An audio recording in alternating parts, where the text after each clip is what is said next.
বন্ধুরা, আমার শ্বশুর আমার সঙ্গে এমন একটা কাজ করে বসবেই হঠাৎ করে, এটা আমি জীবনের স্বপ্নেও ভাবিনি। আসলে বন্ধুরা, আমার সমস্ত কিছু দেখভাল করত আমার শ্বশুর। আমার স্বামী মূলত একজন প্রবাসী, সে বিদেশে থাকে। স্বামী আসলে আমার দেখাশোনার সময় পায় না, বা আমার কি কি লাগবে, কি কি দরকার, আসলে আমার স্বামী এত কিছু তার জানে না। আমার কি কি লাগবে, সে হচ্ছে বিদেশে থাকে। কিন্তু এই বাড়ির একটা নিয়ম হলো কি, বাড়ির বউ যারা আছেন তারা কিন্তু বাইরে যেতে পারবে না। নিজের মতো করে চাইলে শপিং কিংবা বাজারহাটে খরচ করতে পারবে না। এই বাড়ির আসলে বাজারে যায় না, আসলে এই বাড়ির পুরুষরাই বাজারে যায়। আমার একটা ছোট দেবর ছিল, কিন্তু ছোট দেবর, ওরা তো বয়স হয়নি, ওই স্কুলে পড়াশোনা করতেছে। পাশাপাশি আমার যা কিছু লাগে টুকটাক এনে দেয়। কিন্তু আমার শ্বশুরই মূলত আমার সব কিছু দেখভাল করে, আমার দেখাশোনা করে। তোমাদেরকে বলে রাখি, আমার কিন্তু শাশুড়ি নেই, আমার শাশুড়ি মারা গেছে। প্রায় আজকে অনেক দিন হয়ে গেছে। এজন্য এই বাড়ির একমাত্র তো বড় মানুষ বলতে বা মুরব্বি বলতে আমার শ্বশুরই কিন্তু। শ্বশুর ওরকম, তার এখনো বয়স হয়নি। শ্বশুরকে দেখলে আপনি একেবারেই বিশ্বাস করতে পারবেন না যে উনি কে, আমার হাজব্যান্ডের বাবা নাকি অন্য কেউ। মানে তার এরকম একটা বয়স। অনেকেই ওনাকে মনে করেন, উনি আমাকে প্রায় সময় ওনার সঙ্গে নিয়ে যান। একবার হয়েছে কি, ঈদ আসছে। তো ঈদ আসলে কি হয়, আমার হাজব্যান্ড আসলে ধরেন প্রতি মাসে ৫০,০০০ বা ৬০,০০০ টাকা পাঠায়। ঈদের সময় উনি ১,০০,০০০ টাকা পাঠায়। উনি সেখানে বকশিস পান, বোনাস পান, তাছাড়া আরও ১০০টা ইনকাম করেন। তাছাড়া কিছু টাকা ওনার কাছেও জমা রাখেন। সব টাকা তো ওরা আমাদেরকে দিয়ে দেয় না, ওনার কাছেও কিছু টাকা জমা থাকে। ঈদ আসলে উনি অনেক টাকা দেন, যেন আমরা বাজারহাট খরচ করতে পারি। পাশাপাশি বাড়ির ছেলে মেয়ে যে কয়জন আছে, ছোট বাচ্চা কাচ্চা যারা যারা আছে, সবাইকে যেন আমরা কাপড় চোপড় কিনে দিতে পারি। এজন্য উনি কিছু টাকা এক্সট্রা পাঠান। তো ঈদের সময় একবার হয়েছে কি, আমার শ্বশুর আমার জন্য একটা শাড়ি নিয়ে এসেছিল। ঠিক আছে, মানে বাড়ির যত মানুষ আছে, যেমন আমার ছোট দেবর, তাখালা ওই বাচ্চা কাচ্চা যারা আছে, তাদের জন্য কাপড় চাপড় নিয়ে এসেছে। আমার জন্য সাবান নিয়ে এসেছে, একটা শাড়ি নিয়ে এসেছে, ব্লাউজও বানিয়েছে, একটা ব্লা নিয়ে এসেছে। তাছাড়া ওই মেয়েদের কসমেটিক্স, চুড়ি, এগুলো অনেক কিছু নিয়ে এসেছে আমার শ্বশুর আমার জন্য। তো এর আগে আগে উনি আমাকে অনেক কাপড় দিয়েছে। তো এবারে উনি প্রায় সময় আমার জন্য কাপড় নিয়ে আসেন। আমার শরীরে সেটা লাগে না, হয় বড় হয়, না হয় ছোট হয়। তো বাড়িতে উনি যে শাড়িটা আমার জন্য নিয়ে এসেছিল, এই শাড়িটা আমার শরীরে লাগে নাই। মানে আমার শরীর একেবারে ছোট মনে হচ্ছে। তাছাড়া কালারটা আমার খুব একটা বেশি পছন্দ না। তাছাড়া উনি আমার জন্য যে ব্লাটা নিয়ে এসেছিল, এটাও আসলে আমার সাইজ মতো হয়নি, এটাও আসলে ছোট হয়ে পড়েছে। বাড়ির সবার জন্য এই যে কাপড় নিয়ে এসেছে, কম বেশি সবারই লেগেছে, কিন্তু আমার তো আর লাগে নাই। তাছাড়া আমার শ্বশুরের আন্দাজ ভালোভাবে এখনো হয় নাই। তো আমি শ্বশুরমশাইকে বললাম, বাবা, আপনি কোন দোকান থেকে নিয়ে এসেছেন, এটা তো হচ্ছে না, লাগে না। তাছাড়া আমার পছন্দ হয়েছে এই শাড়িটা, এটা কি চেঞ্জ করে আনা যাবে? তখন শ্বশুর আমাকে বলতেছে, হ্যাঁ, চেঞ্জ করে তো আনা যাবে। উনি আমাকে বলে দিয়েছে যে চাইলে আপনি চেঞ্জ করে নিতে পারবেন, কোনো সমস্যা নেই। কিন্তু বৌমা, চেঞ্জ করে কোনটা আনব, কোন কালার আনব? তখন আমি শ্বশুর মশাইকে বললাম, বাবা, আপনি একা যাবেন না, আমিও আপনার সঙ্গে যাব। তখন শ্বশুর আমাকে বলতেছে, বৌমা, তাই বলে কি তুমি যাবে? এটা তো আসলে ভালো দেখায় না। দেখো, এবারের বারের মেয়েরা, এই বারের বউয়েরা, তারা আসলে বাজারহাটে খুব একটা বেশি যায় না, বা যাওয়া আসত করে না। তুমি বাজারে যাবে, এটা কেমন দেখায় না? তখন আমি শ্বশুরকে বললাম, আরে বাবা, আমি তো আপনার সঙ্গে যাচ্ছি, আমি তো আর একা একা যাচ্ছি না। হ্যাঁ, এবারের মেয়েরা বাজারে যায় না, একা একা যায় না। আমি তো আর একা একা যাচ্ছি না, আপনি তো আমার সঙ্গে যাচ্ছেন। তাছাড়া একটা কাজ করেন না, আপনি বরং একটা সিএনজি খবর দেন। আপনার পরিচিত যদি থাকে, সিএনজির ভিতর করে যাই, তাহলে তো আর এই মহল্লায় মানুষজন কেউ দেখবে না সিএনজির ভিতর দিয়ে কই যাচ্ছি না যাচ্ছি। তাছাড়া আপনি তো আমার সঙ্গে আছেন। তখন শ্বশুর আমাকে বলতেছে, হ্যাঁ, এই কথাটা ঠিক বলেছ। আচ্ছা ঠিক আছে, যেহেতু তোমার কাপড় হয় না, প্রতিবারই তোমার জন্য ভুল কাপড় নিয়ে আসি, যেহেতু হাতে এখনো সময় আছে। আচ্ছা, চলো তোমাকে নিয়েই বরং বাজারে যাই। তখন শ্বশুর আমাকে নিয়ে বাজারে যাওয়ার প্ল্যান করতেছে। তখন সে একটা সিএনজি যাওয়ার দিল। একটা সিএনজি আমাদের বাড়িতে আসলো। বাড়িতে আসার পর আমি সিএনজিতে উঠলাম। রেডি হয়ে শ্বশুরও আমার সঙ্গে উঠল। শ্বশুর সিএনজির ভিতরে আমার পাশেই বসেছে। যাবার পথে বন্ধুরা আমাদের বাড়ি থেকে বাজার পর্যন্ত যেই শপিং মলে আমরা গিয়েছিলাম, রাস্তাটা বেশ খারাপ। এই এলাকার রাস্তাটা বেশ কিছুদিন যাবৎ অনেক খারাপ হয়েছে। বৃষ্টি আসলেই এই রাস্তা গর্ত হয়ে যায়, খারাপ হয়ে যায়। মাঝে মধ্যে এলাকার লোকজন বালু মাটি ইট দেয়, কিন্তু তাতে কোনো কাজ হয় না। এলাকার মেম্বার চেয়ারম্যান তারা কোনো কাজ করে না। অনেকবার এই রাস্তা প্রস্তাব হয়েছে, কিন্তু কোনোভাবেই আর হচ্ছিল না। সিএনজি একবার এদিকে আসে, একবার ওদিকে যায়। শ্বশুরের সঙ্গে আমার শরীরে বেশ কয়েকবার বাড়ি লেগেছে এবং আমি বেশ কয়েকবার উনার ওপরে গিয়ে পড়ে গেছি। উনি বেশ মজা পেল। আমি বুঝতে পারলাম আরেকবার তো উনি আমার ওপরেই চলে এসেছে। এমনভাবে রাস্তা গাড়ি লাফাচ্ছিল, আমিও লাফাচ্ছিলাম। একবার তো আমি উনার গালে গিয়ে একটা চুমাই দিয়ে ফেলেছিলাম। এমন জোরে জোরে লাফাচ্ছিল, আমি বুঝলাম শ্বশুরমশাই তখন বেশ লজ্জা পেয়েছিল। শ্বশুরমশাই লজ্জা পেয়ে এক কোণায় তিনি ভালো করে গাড়িতে চেপে ধরলেন। আমি বললাম, বাবা, আপনার কি বসতে কোনো অসুবিধা হচ্ছে? তখন শ্বশুর আমাকে বলল, না, বসতে তো তেমন কোনো অসুবিধা হচ্ছে না। দেখ না, গাড়ি কত লাফালাফি করতেছে, কি একটা অবস্থা। আমি বললাম, হবে না এমন অবস্থা, রাস্তা দেখেছে কি হাল। তখন বলল, হ্যাঁ, রাস্তার অবস্থাটা খুবই খারাপ। এই জন্যই বৌমা তোমাকে বলেছিলাম যে তোমার যাওয়ার দরকার নেই। আমি বললাম, আমার তো কোনো সমস্যা হচ্ছে না। আমার মনে হয় আমার থেকে আপনারই মনে হয় বেশি সমস্যা হচ্ছে।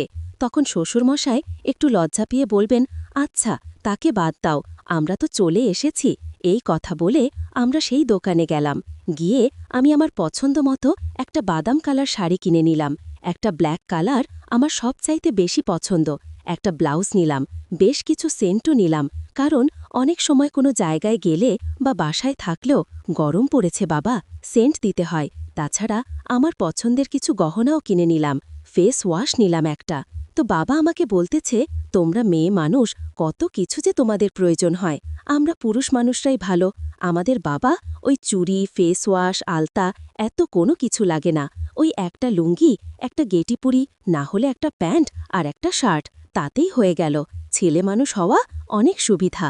মেয়েরা হলে তখন আমি বাবাকে বললাম, মেয়েরা না হলে আপনারা তো সুখও পান না, আপনারা তো আবার মজাও পান না। শোনেন, মেয়েদেরকে বিয়ে করলে মেয়েদের থেকে মজা পেতে হলে মেয়েদেরকে এরকম কসমেটিক্স, শাড়ি, চুড়ি, গহনা এগুলো দিতে হয়। এগুলো না দিলে মেয়েরা খুশি হয় না। আর মেয়েরা যদি খুশি না হয় তাহলে কিন্তু রাতে মেয়েরা ছেলেদেরকে মজাও দেয় না। শ্বশুর আব্বা আমার মুখে এমন কথা শুনে সে অনেকটা লজ্জা বোধ করল। আমি বুঝলাম তিনি খুব লজ্জা পেয়েছিল। তখন শ্বশুর আব্বা আমাকে বলল, আচ্ছা বৌমা, তুমি তো সচরাচর বাজারে খুব একটা বেশি আসো না, মার্কেটেও তো এমনিতেও আসা হয় না। ঈদের লবণে এসেছ কাপড় কিনতে, আর আসবে কিনা আসবে তারও কোনো গ্যারেন্টি নাই। আচ্ছা চলো, তোমাকে নিয়ে একটা কফি হাউসে যাই, সেখানে বসে আমরা বরং কিছু দুপুরের জন্য খাবার দাবার করি। শ্বশুরমশাই আমাকে একটা 5 স্টার হোটেলে নিয়ে আসলো। বাহ, ভিতরে কি সুন্দর এসি। তাছাড়া যার যার বসার জন্য আলাদা কেবিন আছে। এখানে ভিতরে বসে আপনি খাবেন কি করবেন বাহির থেকে কোনো কিছু দেখা যায় না, একেবারেই ভিআইপি সিস্টেম। শ্বশুরমশাই আমাকে এরকম একটা জায়গায় নিয়ে এসেছে। মূলত এই জায়গাটাতে বেশিরভাগ গার্লফ্রেন্ড এবং বয়ফ্রেন্ড তারাই আসে, বা যারা কাপল। কিন্তু আমি মনে হয় একমাত্র ব্যক্তি যে কিনা আমার স্বামী কিংবা আমার বয়ফ্রেন্ড কারও সঙ্গেই না। আমি আমার শ্বশুরের সঙ্গেই জায়গাটিতে এসেছি। শ্বশুর আমাকে বলছে, কেমন হয়েছে জায়গাটা? আমি বললাম, বেশ ভালো। যদি হাজব্যান্ড থাকতো তাহলে হয়তো আরেকটু ভালো লাগতো। শ্বশুর আমাকে বলে, যাক, সমস্যা নেই। আসো, এই কথা বলে শ্বশুরমশাই বেশ কিছু খাবার অর্ডার দিয়েছে। আমরা কিছুই চাইনিজ খাবার অর্ডার দিলাম। আমি যে হাত দিয়ে খাচ্ছিলাম, শ্বশুরমশাই এমন সময় আমাকে বাধা দিয়ে আমাকে বলতেছিল, আরে আরে, আমি তোমাকে খাইয়ে দিচ্ছি। তুমি যেহেতু তোমার স্বামীর কথা বললে, বুঝেছি তোমার স্বামীর কথা তোমার মনে পড়ছে। এই নাও, আমি তোমাকে খাইয়ে দিচ্ছি, তাহলে আর তোমার স্বামীর কথা মনে পড়বে না। তারপর বন্ধুরা শ্বশুর আব্বা আমাকে তার নিজের হাত দিয়ে আমাকে খাবারগুলো খাইয়ে দিল। উফ, আমার এত ভালো লাগা কাজ করেছে, মনে হচ্ছে আমার সামনে থাকা যে পুরুষটা বসে আছে উনি আমার শ্বশুর না, উনি আমার প্রেমিক, আমার বয়ফ্রেন্ড, আমার কাছে এমন মনে হচ্ছিল। আমি একটু মুচকি একটা হাসি দিলাম। শ্বশুর আব্বা আমাকে বলল, আরে বৌমা, তুমি হাসতেছ, কী কারণ? আমি তখন বাবাকে বললাম, শ্বশুর আব্বা, আপনি আমাকে এমনভাবে খাইয়ে দিচ্ছেন, মনে হচ্ছে আমি আপনার পুত্রবধূ না, আমি আপনার গার্লফ্রেন্ড আর আপনি আমার বয়ফ্রেন্ড। আমার এমন কথা শুনে শ্বশুর আব্বাও মুচকি একটা হাসি দিয়ে বলল, কী যে বলো বৌমা, আমি শ্বশুর আব্বা হিসাবে কি তোমাকে এতটুক খাইয়ে দিতে পারি না?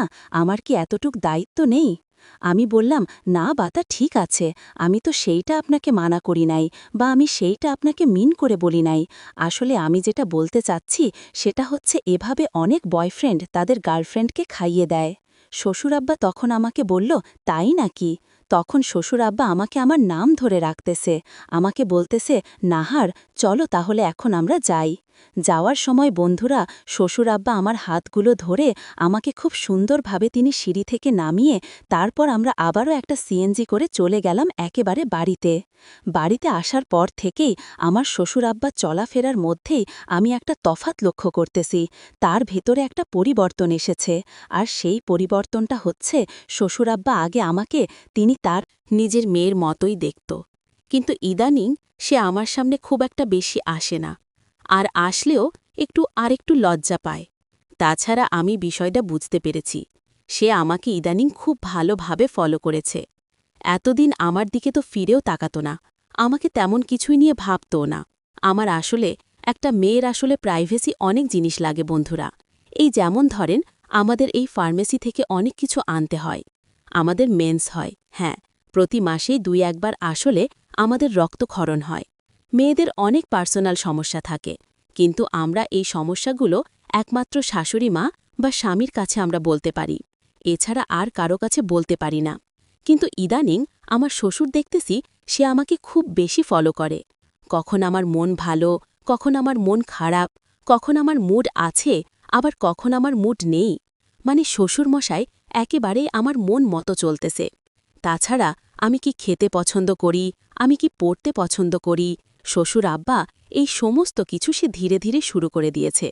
আমি বুঝলাম ইদানিং শ্বশুর আব্বা আমার দিকে খুব বেশি ফোকাস দিচ্ছে, আমাকে ফলো করতেছে। কিন্তু শ্বশুর আব্বার উদ্দেশ্যটা কি? সেটা তো আমি বুঝতেছি না। আমি ভাবলাম, আসলে আমার শ্বশুর আব্বা চাচ্ছেটা কি, উনি আসলে কি চায়? আসলে আমাকে বুঝতে হবে। পরে আমি একদিন শ্বশুর আব্বাকে বললাম, আব্বা, আপনি ইদানিং মনে একটু কেমন যেন হয়ে গেছেন, আপনার কি কোনো সমস্যা হচ্ছে, আমাকে বলতে পারেন? তখন শ্বশুর আব্বা আমাকে বলতেছে, না শোনো বৌমা, তোমার স্বামী, তাকে কেই বিদেশে, দুবাইতে কত দূরে থাকে, তুমি একা একাই বাড়িতে থাকো। তাছাড়া তোমার একটা দেবরতে সারাদিন খেলাধুলা করতে করতেই কাটিয়ে দেয়, আর স্কুলেই কাটিয়ে দেয়। তাছাড়া এই বাড়িতে একমাত্র পুরুষ মানুষ বলতে আমিই আছি, আর আমাদের আত্মীয় স্বজন যারা আছে আশেপাশে, ওরা তো আমাদেরকে খুব একটা বেশি আসলে দেখে না, ওই এমনিতেই দেখে, কিন্তু ওইভাবে দেখে না। যাই হোক, তুমি একটা মেয়ে মানুষ, আমাদের জন্য কত মজা মজার রান্না করো, কত কিছু করো। তোমার স্বামীও সেই বিদেশে, তোমার মা বাবাও সেই কত দূরে তাদের বাড়ি। যাই হোক বৌমা, আমি চিন্তা করলাম আমি এখন থেকে তোমার সমস্ত দায়ভার দায়িত্ব সব কিছু নিব। তোমার যা কিছু লাগবে তুমি এখন থেকে তোমার ছেলেকে না বলে তুমি সব কিছু আমার কাছে বলবে, আমি তোমার সমস্ত খরচ সব কিছু আমি বহন করব। তাছাড়া বৌমা, তোমার পার্সোনাল সমস্যাও আমার কাছে বলতে পারো, তোমার কি দরকার, কোনটায় সমস্যা হচ্ছে, সব কিছু আমার সঙ্গে চাইলে তুমি শেয়ার করতে পারো। শোনো, আমরা বন্ধুর মতো চাইলে চলাফেরা করতে পারি। বন্ধুর মতো যদি আমরা একে অন্যের সঙ্গে চলাফেরা করি, ব্যবহার করি, তাহলে তোমারও চলাফেরা করতে অনেক সুবিধা হবে, আর আমার জন্য সুবিধা হবে। শ্বশুর আব্বা কি বলতেছে এগুলো, আমার তো মাথায় কোনো কিছুই কাজ করতেছে না। হঠাৎ করে শ্বশুর আব্বার ভিতরে এতটা চেঞ্জ, এতটা পরিবর্তন দেখে আমি তো নিজেকে একেবারেই আর আটকাতে পারলাম না। যেই শ্বশুর আব্বা এতদিন যে মানুষটা আমার খোঁজ খবর নিত না, আমার আসলে কি লাগবে সেইটাও এই মানুষটা এতদিন কোনো কিছু জানতে চাইত না। পাল ঘরে এত সুন্দর একটা পুত্রবধূ সে কখনো আমাকে চোখ মেলেও দেখত না। সেই জায়গায় আজকে আমার শ্বশুরমশার হলোটা কি আমি তো কোনো কিছুই বুঝতেছি বা। আমি ইদানিং দেখি আমি যখন বাথরুমে গোসল করতে যাই তো বাসায় আমার দেবরে কিছু কাপড় চোপড় থাকে, ওর স্কুল ড্রেস থাকে, আমার কাপড় চোপড়, শ্বশুরের কাপড় চোপড়, মাঝে মধ্যে বিছানাও ধুয়ে দিতে হয়। যখনই আমি কাপড় চোপড় ধুতে যাই শ্বশুর